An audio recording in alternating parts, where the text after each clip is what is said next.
ਪਿਆਰੇ ਸਰੋਤਾ ਜਨੋ, ਵਾਹਿਗੁਰੂ ਜੀ ਕਾ ਖਾਲਸਾ, ਵਾਹਿਗੁਰੂ ਜੀ ਕੀ ਫਤਿਹ। ਅਤੀ ਮਹੱਤਵਪੂਰਨ ਸਵਾਲਾਂ ਦੇ ਜਵਾਬ ਭਾਗ 61। ਆਓ ਸੁਣਦੇ ਹਾਂ। ਸਵਾਲ। ਸੰਪਾਦਕ ਜੀ, ਸੁਣਦੇ ਹਾਂ ਜਥਾ ਰਾਜਾ ਤਥਾ ਪਰਜਾ। ਪਰ ਹੁਣ ਤਾਂ ਇੰਜ ਲੱਗਦਾ ਹੈ ਕਿ ਜਥਾ ਪਰਜਾ ਤਥਾ ਰਾਜਾ ਵੀ ਬਣਦਾ ਜਾ ਰਿਹਾ ਹੈ, ਜਾਂ ਇਹ ਕਹੀਏ ਕਿ ਦੋਹਾਂ ਦੀ ਜੁਗਲਬੰਦੀ ਚੱਲ ਰਹੀ ਹੈ। ਖਬਰਾਂ ਵਿੱਚੋਂ ਕੋਈ ਇੱਕ ਅੱਧ ਚੰਗੀ ਸੁਣਨ ਨੂੰ ਮਿਲਦੀ ਹੈ ਤੇ 10 ਨਿਰਾਸ਼ ਕਰਨ ਵਾਲੀਆਂ ਹੁੰਦੀਆਂ ਹਨ। ਸੋਚਦੇ ਹਾਂ ਕਿ ਕੀ ਬਣੂ ਸਾਡੇ ਦੇਸ਼ ਦਾ ਤੇ ਪੰਜਾਬ ਦਾ। ਇਸ ਬਾਰੇ ਗੁਰਬਾਣੀ ਕੀ ਕਹਿੰਦੀ ਹੈ, ਦੱਸਣ ਦੀ ਕਿਰਪਾ ਕਰਨੀ ਜੀ। ਜਵਾਬ।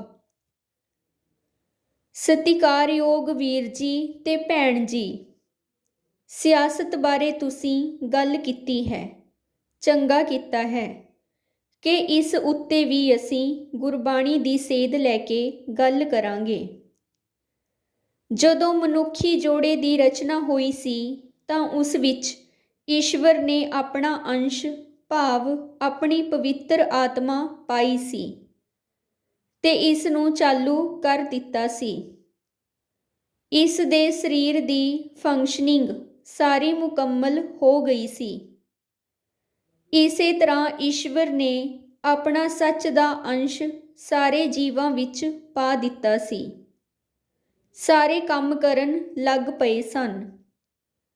ਪੂਰਨ ਮਾਤਰਾ ਵਿੱਚ ਮਨੁੱਖ ਵਿੱਚ ਕਾਮ, ਕ੍ਰੋਧ, ਲੋਭ, ਮੋਹ, ਹੰਕਾਰ ਵੀ ਪਾ ਦਿੱਤੇ ਤੇ ਮਨੁੱਖ ਨੂੰ ਅਸੀਮ ਸੋਚਣ ਦੀ ਸ਼ਕਤੀ ਵੀ ਦੇ ਦਿੱਤੀ ਤੇ ਉਸ ਦੇ ਮਨ ਵਿੱਚ ਇਹ ਵੀ ਪਾ ਦਿੱਤਾ ਕਿ ਇਹਨਾਂ ਪੰਜੇ ਗੁਣਾਂ ਨੂੰ, ਕਾਮ, ਕ੍ਰੋਧ, ਲੋਭ, ਮੋਹ, ਹੰਕਾਰ ਨੂੰ ਔਗੁਣ ਨਹੀਂ ਬਣਾਉਣਾ।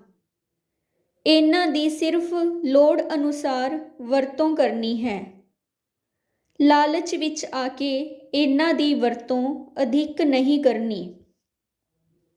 ਬੜਾ ਸਮਾਂ ਜ਼ਿੰਦਗੀ ਸੱਚ ਦੇ ਆਧਾਰ ਤੇ ਹੀ ਚੱਲਣ ਲੱਗੀ। ਕੋਈ ਲਾਲਚ ਜਾਂ ਇਹਨਾਂ ਦੀ ਅਧਿਕ ਵਰਤੋਂ ਨਹੀਂ ਹੋ ਰਹੀ ਸੀ।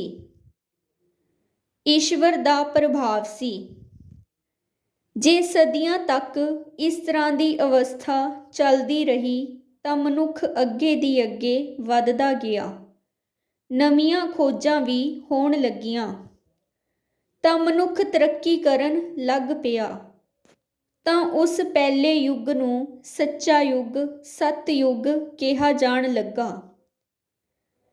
ਪਤਾ ਨਹੀਂ ਪਹਿਲਾਂ ਦਾ ਕਦੋਂ ਜ਼ਿੰਦਗੀ ਸ਼ੁਰੂ ਹੋਈ, ਕਦੋਂ ਸਤਯੁੱਗ ਵਿੱਚ ਤਬਦੀਲੀ ਆਈ।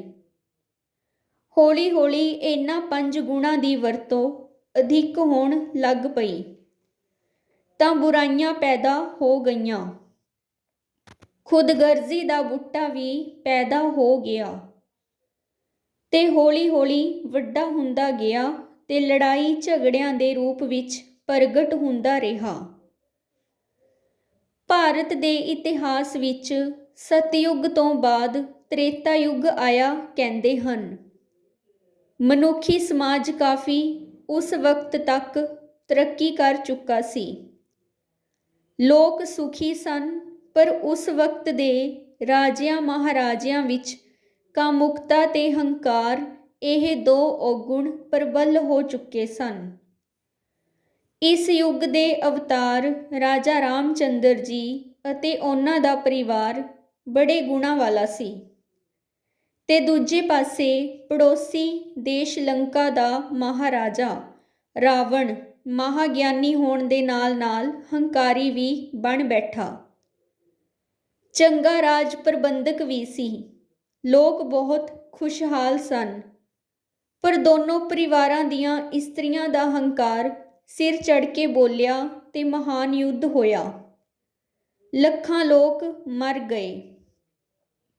ਫਿਰ ਉਸ ਤੋਂ ਕਾਫੀ ਸਮੇਂ ਬਾਅਦ ਦੁਆਪਰ ਯੁੱਗ ਹੋਇਆ। ਇਸ ਯੁੱਗ ਵਿੱਚ ਹੰਕਾਰ ਤੇ ਲੋਭ ਪ੍ਰਬਲ ਸੀ, ਪਰ ਇੱਕ ਰਾਜ ਪਰਿਵਾਰ ਦੇ 2 ਭਰਾਵਾਂ ਦੀ ਸੰਤਾਨ ਵਿੱਚ ਸੱਚ ਤੇ ਝੂਠ ਦੀ ਲੜਾਈ ਹੋਈ।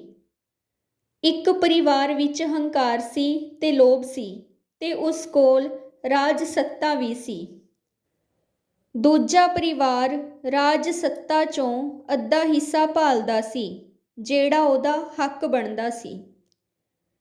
ਭਾਰਤ ਦੇ ਰਾਜੇ ਦੋ ਹਿੱਸਿਆਂ ਵਿੱਚ ਵੰਡੇ ਗਏ। ਮਹਾਨ ਯੁੱਧ ਹੋਇਆ, ਕਰੋੜਾਂ ਲੋਕ ਮਾਰੇ ਗਏ। ਝੂਠ ਦੀ ਹਾਰ ਹੋਈ, ਭਾਵ ਹੰਕਾਰ ਦੀ ਹਾਰ ਹੋਈ ਤੇ ਸੱਚ ਦੀ ਜਿੱਤ ਹੋਈ। ਇਸ ਤੋਂ ਬਾਅਦ ਲੋਕ ਕੋਈ 15-20 ਸਦੀਆਂ ਅਮਨ ਅਮਾਨ ਨਾਲ ਰਹਿੰਦੇ ਰਹੇ। ਭਾਰਤ ਦੀ ਧਰਤੀ ਉਪਜਾਊ ਸੀ ਤੇ ਹੈ। ਲੋਕ ਫਿਰ ਤਰੱਕੀ ਕਰ ਗਏ, ਧਨਵਾਨ ਬਣ ਗਏ ਤੇ ਭਾਰਤ ਨੂੰ ਸੋਨੇ ਦੀ ਚਿੜੀ ਕਿਹਾ ਜਾਣ ਲੱਗਾ। ਅੱਜ ਤੋਂ ਕਰੀਬ 1100-1200 ਸਾਲ ਪਹਿਲਾਂ ਭਾਰਤ ਦੀ ਅਮੀਰੀ ਨੂੰ ਲੁੱਟਣ ਲਈ ਤੁਰਕਿਸਤਾਨ ਤੋਂ ਰਾਜੇ ਜਾਂ ਲੁਟੇਰੇ ਆਪਣੀ ਕੁਝ ਫੌਜਾਂ ਨਾਲ ਆਉਂਦੇ ਰਹੇ ਤੇ ਧਨ ਲੁੱਟ ਕੇ ਆਪਣੇ ਦੇਸ਼ ਵਾਪਸ ਜਾਂਦੇ ਰਹੇ। ਭਾਰਤ ਵਿੱਚ ਛੋਟੇ-ਛੋਟੇ ਰਾਜੇ ਸਨ, ਪਰ ਉਹਨਾਂ ਪਾਸ ਕੋਈ ਵੱਡੀ ਰਾਜਸੀ ਸ਼ਕਤੀ ਨਹੀਂ ਸੀ ਤੇ ਲੋਕ ਜ਼ਿਆਦਾਤਰ ਸੁਆਰਥੀ ਤੇ ਕਾਮੀ ਬਣ ਚੁੱਕੇ ਸਨ। ਅਣਖ ਮਰ ਗਈ ਸੀ। ਫਿਰ 500 ਸਾਲ ਪਹਿਲਾਂ ਕਾਬਲ ਤੋਂ ਮੁਗਲ ਬਾਬਰ ਨੇ 500 ਹੀ ਤਕੜੇ ਜਵਾਨਾਂ ਨਾਲ ਆ ਕੇ ਭਾਰਤ ਦੇਸ਼ ਤੇ ਰਾਜ ਕਰ ਲਿਆ, ਕਿਉਂਕਿ ਲੋਕ ਇਤਨੇ ਅਯਾਸ਼ ਹੋ ਚੁੱਕੇ ਸਨ। 500 ਬਹਾਦਰ ਫੌਜੀਆਂ ਨੇ ਦੇਸ਼ ਨੂੰ ਗੁਲਾਮ ਕਰ ਲਿਆ ਤੇ ਰਾਜ ਸੱਤਾ ਦੇ ਕਾਬਲ ਹੋ ਗਏ। ਫਿਰ ਬਰਤਾਨੀਆ ਤੋਂ ਅੰਗਰੇਜ਼ ਆ ਗਏ। ਉਹ ਬਹਾਦਰ ਵੀ ਸਨ, ਲੋਭੀ ਵੀ ਸਨ ਤੇ ਉੱਚ ਦਰਜੇ ਦੇ ਚਲਾਕ ਲੋਕ ਵੀ ਸਨ। ਕੁਝ ਸਮਾਂ ਉਹਨਾਂ ਵੀ ਰਾਜ ਕੀਤਾ। ਫਿਰ 1947 ਤੋਂ ਪ੍ਰਜਾਤੰਤਰੀ ਰਾਜ ਸ਼ੁਰੂ ਹੋਇਆ। ਇਸ ਵਿੱਚ ਵੋਟ ਦੀ ਰਾਜਨੀਤੀ ਚੱਲੀ। ਰਜਵਾੜੇ ਲੋਕਾਂ ਨੇ ਗਰੀਬੀ ਨੂੰ ਵੇਖਦੇ ਹੋਏ ਪੈਸੇ ਦੀ ਜ਼ੋਰ ਤੇ ਧਾਰਮਿਕ ਲੋਕਾਂ ਨਾਲ ਮਿਲ ਕੇ ਅਨਪੜ੍ਹ ਤੇ ਗਰੀਬ ਜਨਤਾ ਨੂੰ ਗੁੰਮਰਾਹ ਕਰਨਾ ਸ਼ੁਰੂ ਕਰ ਲਿਆ ਤੇ ਆਪ ਨੂੰ ਰਾਜ ਸੱਤਾ ਵਿੱਚ ਪੂਰੀ ਤਰ੍ਹਾਂ ਦਾਖਲ ਕਰ ਲਿਆ। ਜਿਹੜੇ ਸੁਤੰਤਰਤਾ ਸੰਗਰਾਮੀ ਤੇ ਸੱਚੇ ਲੋਕ ਸਨ, ਉਹਨਾਂ ਨੂੰ ਪਿੱਛੇ ਧੱਕ ਦਿੱਤਾ। ਦੇਸ਼ ਦੀ ਤਰੱਕੀ ਲਈ ਕੋਈ ਬਹੁਤੇ ਚੰਗੇ ਰਾਹ ਨਹੀਂ ਖੋਲ੍ਹੇ।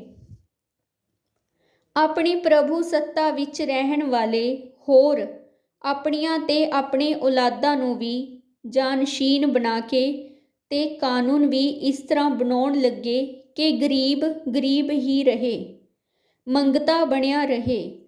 ਅਸੀਂ ਉਹਨਾਂ ਦੀ ਵੋਟਾਂ ਨੂੰ ਖਰੀਦੀਏ ਤੇ ਰਾਜ ਕਰੀਏ।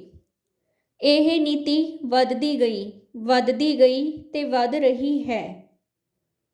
ਸਿਆਸੀ ਲੋਕ ਦਿਨ ਬ ਦਿਨ ਕਰਪਟ ਹੋਣ ਲੱਗ ਪਏ ਤੇ ਹੋ ਰਹੇ ਹਨ। ਜਾਤੀਵਾਦ ਦਾ ਬੋਲਬਾਲਾ ਹੋ ਰਿਹਾ ਹੈ। ਸਿਆਸੀ ਲੋਕ ਜਾਤਾਂ ਅਤੇ ਧਰਮਾਂ ਦੇ ਆਧਾਰ ਤੇ ਚੋਣਾਂ ਲੜਦੇ ਹਨ ਤੇ ਸਮਾਜ ਵਿੱਚ ਵੰਡੀਆਂ ਪਾ ਰਹੇ ਹਨ। ਹਰ ਪਾਸੇ ਬੇਈਮਾਨੀ ਹੀ ਬੇਈਮਾਨੀ ਨਜ਼ਰ ਆ ਰਹੀ ਹੈ। ਸੱਚ ਤਾਂ ਅਲੋਪ ਹੀ ਹੁੰਦਾ ਜਾਂਦਾ ਹੈ ਤੇ ਝੂਠ ਸਿਆਸੀ ਤੇ ਧਾਰਮਿਕ ਨੇਤਾ ਅੱਡੀਆਂ ਚੁੱਕ ਕੇ ਬੋਲਦੇ ਹਨ। ਇਤਨੇ ਮਹਾਨ ਹੋ ਗਏ ਹਨ ਕਿ ਝੂਠ ਵੀ ਇਸ ਤਰ੍ਹਾਂ ਬੋਲਦੇ ਹਨ, ਗਰੀਬ ਜਨਤਾ, ਅਨਪੜ੍ਹ ਜਨਤਾ ਉਸ ਨੂੰ ਸੱਚ ਸਮਝ ਲੈਂਦੀ ਹੈ। ਇਸ ਗੱਲ ਦਾ ਨਿਡਰ ਨੇਤਾ ਲੋਕ ਉਹਨਾਂ ਦਾ ਫਾਇਦਾ ਉਠਾਉਂਦੇ ਹਨ। ਦੂਜੇ ਪਾਸੇ ਜਨਤਾ ਦੀ ਹਾਲਤ ਵੀ ਇਹ ਹੋ ਗਈ ਹੈ ਜਾਂ ਕਰ ਦਿੱਤੀ ਗਈ ਹੈ। ਉਹ ਆਪਣੀ ਵੋਟ ਦੇ ਅਧਿਕਾਰ ਨੂੰ ਥੋੜੇ ਪੈਸੇ ਲੈ ਕੇ ਵੇਚ ਦਿੰਦੇ ਹਨ। ਕਈ ਗਰੀਬ ਤਾਂ 500 ਜਾਂ ਇੱਕ ਸ਼ਰਾਬ ਦੀ ਬੋਤਲ ਉੱਤੇ ਆਪਣੀ ਅਣਖ ਨੂੰ ਵੇਚ ਦਿੰਦੇ ਹਨ। ਗਰੀਬ ਵੋਟਰ ਇਹ ਸਮਝਦਾ ਹੈ ਕਿ ਜੋ ਅੱਜ ਦੇ ਰਹੇ ਹਨ ਲੈ ਲਓ, ਵੋਟ ਨਾ ਵੇਚੀਏ ਤਾਂ ਕਿਸੇ ਨੂੰ ਤਾਂ ਪਾਣੀ ਹੀ ਪਵੇਗੀ। ਸਾਰੇ ਇੱਕੋ ਥਾਲੀ ਦੇ ਚੱਟੇ ਵੱਟੇ ਬਣ ਗਏ ਹਨ। ਹਰੇਕ ਉਮੀਦਵਾਰ ਕਰਪਟ ਹੈ। ਅੰਦਰੋਂ ਅੰਦਰੀ ਇਹ ਲੁੱਟ ਰਹੇ ਹਨ। ਸਰਕਾਰਾਂ ਪਬਲਿਕ ਨੂੰ ਲੁੱਟਦੀਆਂ ਹਨ, ਉੱਤੋਂ ਹੋਰ ਤੇ ਅੰਦਰੋਂ ਹੋਰ। ਝੂਠ ਤੇ ਝੂਠ ਦੇ ਵਾਅਦੇ ਕੀਤੇ ਜਾਂਦੇ ਹਨ, ਪਰ ਪੂਰਾ ਕੋਈ ਵੀ ਨਹੀਂ ਹੁੰਦਾ। ਪਬਲਿਕ ਨੂੰ ਤਾਂ ਮੂਰਖ ਤੇ ਕੀੜੇ ਮਕੌੜੇ ਹੀ ਸਮਝਦੇ ਹਨ। ਅੱਜ ਅਸੀਂ ਦੇਖਦੇ ਹਾਂ ਕਿ ਕਰਪਸ਼ਨ ਦਾ ਤਾਂ ਹੜ੍ਹ ਆਇਆ ਪਿਆ ਹੈ। ਸਿਆਸੀ, ਧਾਰਮਿਕ ਤੇ ਅਫਸਰਸ਼ਾਹੀ ਤਿੰਨੇ ਮਹਾ ਕਰਪਟ ਹੋ ਚੁੱਕੀਆਂ ਹਨ। ਬੇਸ਼ਰਮ ਹੋ ਕੇ ਸਾਰੇ ਪਬਲਿਕ ਨੂੰ ਲੁੱਟ ਰਹੇ ਹਨ। ਇਸ ਤਰ੍ਹਾਂ ਲੱਗਦਾ ਹੈ ਕਿ ਜੇ ਇਸ ਤਰ੍ਹਾਂ ਹੀ ਹੋਰ 5-7 ਸਾਲ ਚੱਲਦਾ ਰਿਹਾ ਤਾਂ ਲੋਕਾਂ ਵਿੱਚ ਇੱਕ ਦੂਸਰੇ ਲਈ ਮਾਰ ਮਰਾਈ ਹੋਵੇਗੀ। ਅੱਜ ਕੱਲ੍ਹ ਤਾਂ ਸਾਡੇ ਦੇਸ਼ ਵਿੱਚ ਨੈਤਿਕਤਾ ਨਾਮ ਦੀ ਸਰਕਾਰਾਂ ਵਿੱਚ ਚੀਜ਼ ਹੀ ਕੋਈ ਨਹੀਂ ਰਹੀ। ਝੂਠ ਪ੍ਰਚੰਡ ਰੂਪ ਵਿੱਚ ਬੋਲਿਆ ਜਾਂਦਾ ਹੈ। ਜੇ ਕੋਈ ਪਾਰਟੀ ਚੰਗੇ ਕੰਮ ਕਰਨਾ ਚਾਹੁੰਦੀ ਹੈ ਤਾਂ ਬੇਈਮਾਨ ਪਾਰਟੀਆਂ ਉਸ ਨੂੰ ਕਰਨ ਹੀ ਨਹੀਂ ਦਿੰਦੀਆਂ ਤੇ ਉਸ ਦੇ ਬੰਦਿਆਂ ਨੂੰ ਬੇਈਮਾਨ ਬਣਨ ਲਈ ਮਜਬੂਰ ਕਰ ਦਿੰਦੀਆਂ ਹਨ। ਅਸੀਂ ਸਤਯੁਗ ਤੋਂ ਚੱਲ ਕੇ ਤ੍ਰੇਤਾ, ਦੁਆਪਰ, ਕਲਯੁਗ ਭਾਵ ਝੂਠ ਦਾ ਯੁੱਗ ਤੱਕ ਪਹੁੰਚ ਗਏ ਹਾਂ।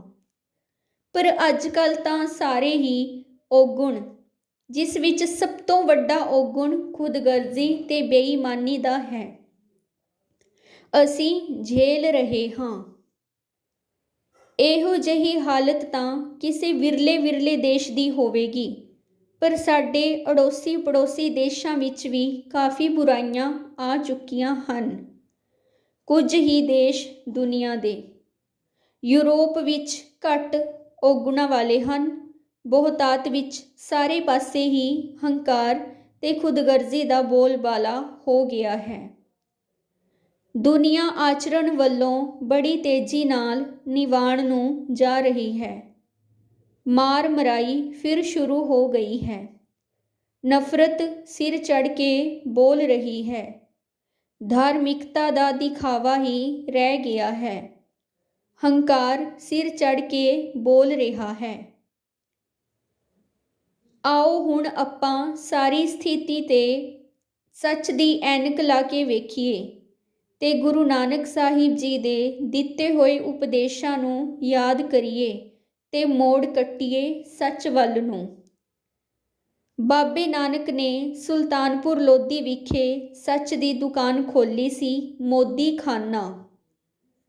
ਈਸ਼ਵਰ ਨੂੰ ਯਾਦ ਰੱਖਦਿਆਂ ਹੋਇਆਂ ਸੱਚਾ ਕਾਰ ਵਿਹਾਰ ਕਰਦੇ ਸਨ ਤੇ ਆਪਣੀ ਕਮਾਈ ਦੇ ਹਿੱਸੇ ਵਿੱਚੋਂ ਬਣਦੀ ਦਸਵੰਧ ਵੀ ਨਾਲ ਗਰੀਬਾਂ ਨੂੰ ਦੇ ਦਿਆ ਕਰਦੇ ਸਨ। ਉਹਨਾਂ ਨੇ ਜਦੋਂ 7 ਦਿਨ ਦੇ ਭੁੱਖੇ ਸਾਧੂਆਂ ਨੂੰ ਪਿਤਾ ਦੇ ਦਿੱਤੇ ਹੋਏ 20 ਰੁਪਏ ਦੁਕਾਨਦਾਰੀ ਕਾਇਮ ਕਰਨ ਲਈ ਉਹਨਾਂ ਨੂੰ ਲੰਗਰ ਛਕਾ ਕੇ ਆਖਿਆ ਸੀ ਕਿ ਤੁਸੀਂ ਭਗੌੜੇ ਹੋ ਕੇ ਇੱਥੇ ਬਨਵਾਸ ਕੱਟ ਰਹੇ ਹੋ। ਗ੍ਰਹਸਥੀ ਜੀਵਨ ਤਾਂ ਸੱਚਾ ਜੀਵਨ ਹੈ, ਇਸ ਤੋਂ ਨਾ ਭੱਜੋ। ਕਿਰਤ ਕਰੋ, ਨਾਮ ਜਪੋ, ਵੰਡ ਛਕੋ। ਕਮਾਲ ਦੀ ਜ਼ਿੰਦਗੀ, ਸੁਖਾਵੀਂ ਜ਼ਿੰਦਗੀ ਦਾ ਫੰਡਾ ਉਹਨਾਂ ਨੂੰ 15 ਸਾਲ ਦੀ ਉਮਰ ਵਿੱਚ ਦੱਸ ਦਿੱਤਾ ਸੀ ਕਿ ਜਾਓ ਘਰ, ਜ਼ਿੰਮੇਵਾਰੀਆਂ ਨੂੰ ਸੰਭਾਲੋ, ਕਿਰਤ ਕਰੋ, ਘਰ ਸੰਭਾਲੋ, ਦਸਵੰਧ ਕੱਢੋ, ਗਰੀਬ ਲੋਕਾਂ ਨੂੰ ਦਵੋ, ਉਹਨਾਂ ਨੂੰ ਖੜੇ ਕਰਨ ਵਿੱਚ ਮਦਦ ਕਰੋ। ਪਰ ਮੈਂ ਦੁਖੀ ਹਿਰਦੇ ਨਾਲ ਕਹਾਂਗਾ ਕਿ ਅਸੀਂ ਸਿੱਖਾਂ ਨੇ, ਗੁਰੂ ਨਾਨਕ ਸਾਹਿਬ ਦੇ ਪੁੱਤਰਾਂ ਨੇ, ਗੁਰੂ ਗੋਬਿੰਦ ਸਿੰਘ ਦੇ ਪੁੱਤਰਾਂ ਨੇ ਲੰਗਰ ਲਗਾਉਣੇ ਸਿੱਖ ਲਏ। ਗੁਰਦੁਆਰੇ ਲੰਗਰ ਕਰਕੇ ਜਾਂਦੇ ਹਨ। ਲੰਗਰ ਵਿੱਚ ਪਕੌੜੇ ਵੀ ਬਣਦੇ ਹਨ, ਜਲੇਬੀਆਂ ਵੀ ਬਣਦੀਆਂ ਹਨ, ਖੀਰ ਵੀ ਬਣਦੀ ਹੈ। ਅਸੀਂ ਮਹਿਮਾਨ ਵਜੋਂ ਸਿਰਫ ਲੰਗਰ ਖਾਣ ਜਾਂਦੇ ਹਾਂ। ਸੱਚੀ ਗੁਰਬਾਣੀ ਨੂੰ ਤਾਂ ਸਮਝਣ ਲਈ ਨਹੀਂ ਜਾਂਦੇ, ਬਸ ਦਿਖਾਵੇ ਦੀ ਜ਼ਿੰਦਗੀ ਜੀ ਰਹੇ ਹਾਂ। ਅਸੀਂ ਵੱਡੀਆਂ ਕੁਰਬਾਨੀਆਂ ਕੀਤੀਆਂ, 40 ਸਾਲ ਸੁਚੱਜਾ ਰਾਜ ਵੀ ਕੀਤਾ। ਅੰਗਰੇਜ਼ ਰਾਜ ਦੇ ਦੌਰਾਨ ਵੀ ਵੱਡੀਆਂ ਕੁਰਬਾਨੀਆਂ ਕੀਤੀਆਂ, ਪਰ ਅਸੀਂ ਹੁਣ ਗੁਰੂ ਨਾਨਕ ਦੀ ਵਿਚਾਰਧਾਰਾ ਨੂੰ ਛਿੱਕੇ ਟੰਗੀ ਬੈਠੇ ਹਾਂ। ਚੌਧਰ ਦੀ ਖਾਤਰ ਲੜਦੇ ਫਿਰਦੇ ਹਾਂ। ਵਧੀਆ ਤੋਂ ਵਧੀਆ ਭਾਵੇਂ ਕਰਜ਼ਾ ਚੁੱਕ ਕੇ ਸ਼ਰਾਬ ਪੀਣੀ ਹੋਵੇ, ਪੀ ਰਹੇ ਹਾਂ। ਪੈਸੇ ਦੀ ਬਰਬਾਦੀ ਹਰ ਪਾਸੇ ਕਰ ਰਹੇ ਹਾਂ। ਸਹੀ ਲੋੜਵੰਦ ਬੱਚਿਆਂ ਦੀ ਸਹਾਇਤਾ ਨਹੀਂ ਹੋ ਰਹੀ। ਅਯਸ਼ੀ ਵੱਲ ਹੀ ਅਸੀਂ ਤੁਰੇ ਜਾ ਰਹੇ ਹਾਂ। ਆਪਣੇ ਫਰਜ਼ਾਂ ਦੀ ਪਹਿਚਾਣ ਨਹੀਂ ਕਰ ਰਹੇ, ਭੁੱਲੀ ਜਾ ਰਹੇ ਹਾਂ, ਮੂਰਖ ਬਣ ਗਏ ਹਾਂ। ਨੇਤਾ ਲੋਕ ਮੂਰਖਾਂ ਨੂੰ ਹਰ ਤਰ੍ਹਾਂ ਨਾਲ ਮੂਰਖ ਬਣਾ ਰਹੇ ਹਨ। ਲੁੱਟੇ ਜਾ ਰਹੇ ਹਾਂ, ਕਰਜ਼ੇ ਚੁੱਕੀ ਜਾ ਰਹੇ ਹਾਂ, ਨਸ਼ੇ ਕਰੀ ਜਾ ਰਹੇ ਹਾਂ, ਆਪਣੇ ਪੈਰਾਂ ਨੂੰ ਆਪ ਵੱਢੀ ਜਾ ਰਹੇ ਹਾਂ। ਉਹ ਦਿਨ ਦੂਰ ਨਹੀਂ, ਛੇਤੀ ਹੀ ਅਸੀਂ ਗਰਕ ਹੋ ਜਾਵਾਂਗੇ। ਸੱਚ ਵਪਾਰ ਕਰੋ ਵਪਾਰੀ, ਦਰਗਹਿ ਨਿਭੈ ਖੇਪ ਤੁਮਾਰੀ। ਭਾਵ, ਅਸੀਂ ਆਪਣਾ ਵਿਵਹਾਰ, ਵਪਾਰ ਸਭ, ਖੇਤੀ, ਨੌਕਰੀ ਸਹੀ ਕਰੀਏ, ਸੱਚੀ ਕਰੀਏ ਤਾਂ ਈਸ਼ਵਰ ਦੇ ਦਰ ਤੇ ਅਸੀਂ ਸਨਮਾਨੇ ਜਾਵਾਂਗੇ। ਨਾ ਤਾਂ ਹੁਣ ਵਪਾਰ ਸੱਚਾ ਰਹਿ ਗਿਆ, ਨਾ ਖੇਤੀ ਤੇ ਨਾ ਨੌਕਰੀ। ਸਭ ਪਾਸੇ ਸਭ ਕੁਝ ਗਲਤ ਹੋ ਰਿਹਾ ਹੈ। ਕਾਮ, ਕ੍ਰੋਧ, ਲੋਭ, ਮੋਹ, ਹੰਕਾਰ ਪੰਜੇ ਅੱਜ ਕੱਲ੍ਹ ਸਾਡੇ ਜੀਵਨ ਵਿੱਚ ਸਿਰ ਚੜ੍ਹ ਕੇ ਬੋਲ ਰਹੇ ਹਨ, ਨੱਚ ਰਹੇ ਹਨ। ਗੁਰੂ ਸਾਹਿਬਾਨ ਨੇ ਸਾਨੂੰ ਆਪਣੇ ਸ਼ੁੱਧ ਤੇ ਸੱਚੇ ਵਿਚਾਰਾਂ ਦਾ ਗੁਲਦਸਤਾ, ਜ਼ਿੰਦਗੀ ਦੀ ਸੱਚੀ ਰਾਹ ਦਿਖਾਉਣ ਵਾਲਾ, ਸੁੱਖਾਂ ਦੀ ਜ਼ਿੰਦਗੀ ਜਿਉਣ ਵਾਲਾ ਫਲਸਫਾ ਗੁਰੂ ਗ੍ਰੰਥ ਸਾਹਿਬ ਜੀ ਦੇ ਰੂਪ ਵਿੱਚ ਦਿੱਤਾ ਹੈ ਤੇ ਅਸੀਂ ਉਸ ਨੂੰ ਕਿਤਾਬ ਦੀ ਤਰ੍ਹਾਂ ਪੂਜਦੇ ਫਿਰਦੇ ਹਾਂ। ਇਤਨੇ ਮਹਾਨ ਫਲਸਫੇ ਤੋਂ ਅਸੀਂ ਆਪਣੇ ਲਾਲਚ, ਲੋਭ ਪਿੱਛੇ ਸਾਡੇ ਧਾਰਮਿਕ ਨੇਤਾ ਕਰਮਕਾਂਡੀ ਤੇ ਭਰਮਵਾਦੀ ਤਰੀਕਿਆਂ ਨਾਲ ਪੇਸ਼ ਕਰੀ ਜਾ ਰਹੇ ਹਨ। ਸੱਚ ਦੀ ਵਿਚਾਰਧਾਰਾ, ਸੱਚ ਦੀ ਫਿਲਾਸਫੀ ਜੋ ਜੀਵਨ ਨੂੰ ਸੁੱਖ ਦੇਣ ਵਾਲੀ ਹੈ, ਨੂੰ ਅਸੀਂ ਆਪਣੇ ਜੀਵਨ ਵਿੱਚ ਲਿਆਉਣਾ ਹੈ, ਉਸ ਤੇ ਅਮਲ ਕਰਨਾ ਹੈ ਤੇ ਫਿਰ ਉੱਚੇ ਆਚਰਣ ਵਾਲੇ ਬਣਨਾ ਹੈ। ਆਓ ਸੱਚ ਦਾ ਲੜ ਫੜੀਏ, ਹਰ ਪਾਸੇ ਹਰ ਗੱਲ ਵਿੱਚ ਸੱਚ ਨੂੰ ਅਪਣਾਈਏ, ਤਾਂ ਹੀ ਫਿਰ ਮੋੜਾ ਪਵੇਗਾ। ਸਾਡੀ ਜ਼ਿੰਦਗੀ, ਸਾਡੀਆਂ ਔਲਾਦਾਂ ਚੰਗੀਆਂ ਤੇ ਸੱਚੀਆਂ ਹੋ ਜਾਣਗੀਆਂ, ਵਰਨਾ ਅਸੀਂ ਕੁਝ ਹੀ ਸਾਲਾਂ ਵਿੱਚ ਹਰ ਤਰ੍ਹਾਂ ਨਾਲ ਕੰਗਾਲ ਹੋ ਜਾਵਾਂਗੇ। ਸਾਨੂੰ ਸਿੱਖਾਂ ਨੂੰ ਕੀ, ਸਾਡੇ ਭਾਰਤ ਦੇ ਸਾਰੇ ਧਰਮਾਂ ਨੂੰ, ਸਾਰੇ ਲੋਕਾਂ ਨੂੰ ਸੱਚ ਵੱਲ ਮੁੜਨਾ ਪਵੇਗਾ। ਸੱਚੇ ਸਿਆਸਤਦਾਨਾਂ ਨੂੰ ਚੁਣੋ, ਲੱਭੋ, ਅੱਗੇ ਲਿਆਓ। ਇੱਕਦਮ ਬਦਲਾਵ ਤਾਂ ਨਹੀਂ ਆਵੇਗਾ, ਪਰ ਸ਼ੁਰੂਆਤ ਕਰੋ। ਜਿੰਨੇ ਚੰਗੇ ਲੋਕ ਮਿਲਦੇ ਹਨ, ਉਹਨਾਂ ਨੂੰ ਪਹਿਲ ਦਿਓ, ਸਮਝੋ, ਵਿਚਾਰੋ ਤੇ ਸਾਰੇ ਲੋਕ ਅਸੀਂ ਸੱਚ ਦੇ ਰਾਹ ਵੱਲ ਤੁਰੀਏ, ਸੱਚੀ ਕਮਾਈ ਕਰੀਏ, ਦਸਵੰਧ ਕੱਢੀਏ, ਈਸ਼ਵਰ ਨੂੰ ਯਾਦ ਰੱਖੀਏ, ਈਸ਼ਵਰ ਦੇ ਗੁਣਾਂ ਨੂੰ ਅਪਣਾਈਏ। ਫਿਰ ਅਸੀਂ ਜ਼ਿੰਦਗੀ ਦਾ ਆਨੰਦ ਲੈ ਸਕਾਂਗੇ। ਸਾਡੇ ਬੱਚੇ ਵੀ ਅੱਛੇ ਬਣ ਜਾਣਗੇ, ਅੱਗੋਂ ਸਾਡਾ ਭਵਿੱਖ ਵੀ ਚੰਗਾ ਵਧੀਆ ਬਣ ਜਾਵੇਗਾ। ਗੁਰੂ ਪਿਆਰਿਓ, ਗੁਰੂ ਕੇ ਸਿੱਖੋ। ਸ਼੍ਰੋਮਣੀ ਗੁਰਦੁਆਰਾ ਪ੍ਰਬੰਧਕ ਕਮੇਟੀ ਅਧਰਮੀ ਲੋਕਾਂ ਦੀ ਜਮਾਤ ਬਣ ਕੇ ਰਹਿ ਗਈ ਹੈ। ਪਹਿਲਾਂ ਇਸ ਦਾ ਸੁਧਾਰ ਕਰੋ। ਵੋਟ ਸਿਸਟਮ ਖਤਮ ਕਰੋ। ਇਲੈਕਸ਼ਨ ਨਹੀਂ, ਸਿਲੈਕਸ਼ਨ ਸਿਸਟਮ ਕਰੋ। ਵਿਦਵਾਨ, ਧਾਰਮਿਕ, ਗੁਣੀ ਬੰਦਿਆਂ ਨੂੰ ਅੱਗੇ ਲਿਆਓ ਤੇ ਘਰ ਘਰ ਗੁਰੂ ਗੋਬਿੰਦ ਸਿੰਘ ਦੀ ਵਿਚਾਰਧਾਰਾ ਦਾ ਫੈਲਾਓ ਕਰੋ। ਦਸਮ ਪਿਤਾ ਗੁਰੂ ਗੋਬਿੰਦ ਸਿੰਘ ਜੀ ਨੇ ਜ਼ੁਲਮ ਦੇ ਟਾਕਰੇ ਲਈ ਹਥਿਆਰ ਚੁੱਕੇ ਸਨ। ਸੱਚੀ ਤੇ ਅਣਖ ਵਾਲੀ ਜ਼ਿੰਦਗੀ ਜਿਉਣ ਲਈ ਪ੍ਰੇਰਿਤ ਕੀਤਾ ਸੀ।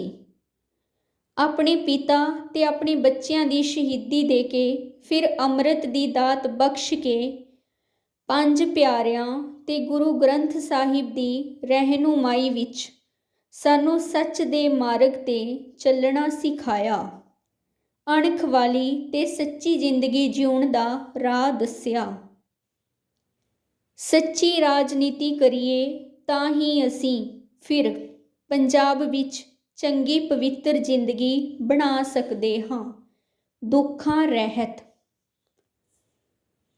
ਧੰਨ ਗੁਰੂ ਨਾਨਕ ਸਾਹਿਬ ਜੀ, ਧੰਨ ਗੁਰੂ ਗੋਬਿੰਦ ਸਿੰਘ ਜੀ। ਵਿਚਾਰ ਦੇਵਿੰਦਰਜੀਤ ਸਿੰਘ। ਪਿਆਰੇ ਸਰੋਤਾ ਜਨੋ, ਨਿਰੋਲ ਸੱਚ ਦਾ ਗਿਆਨ ਟੀਵੀ ਚੈਨਲ ਜੋ ਸੱਚ ਦੇ ਪ੍ਰਚਾਰ ਲਈ ਹੈ, ਇਸ ਨੂੰ ਰੋਜ਼ਾਨਾ ਸੁਣੋ ਜੀ ਤੇ ਆਪਣੇ ਮਿੱਤਰਾਂ ਤੇ ਰਿਸ਼ਤੇਦਾਰਾਂ ਵਿੱਚ ਇਸ ਚੈਨਲ ਨੂੰ ਸ਼ੇਅਰ ਕਰੋ ਜੀ ਤੇ ਸਬਸਕ੍ਰਾਈਬ ਵੀ ਕਰਵਾਓ ਜੀ। ਸੱਚ ਦਾ ਗਿਆਨ ਵੰਡਣਾ ਪਰ ਉਪਕਾਰ ਹੈ। ਵਾਹਿਗੁਰੂ ਜੀ ਕਾ ਖਾਲਸਾ, ਵਾਹਿਗੁਰੂ ਜੀ ਕੀ ਫਤਿਹ।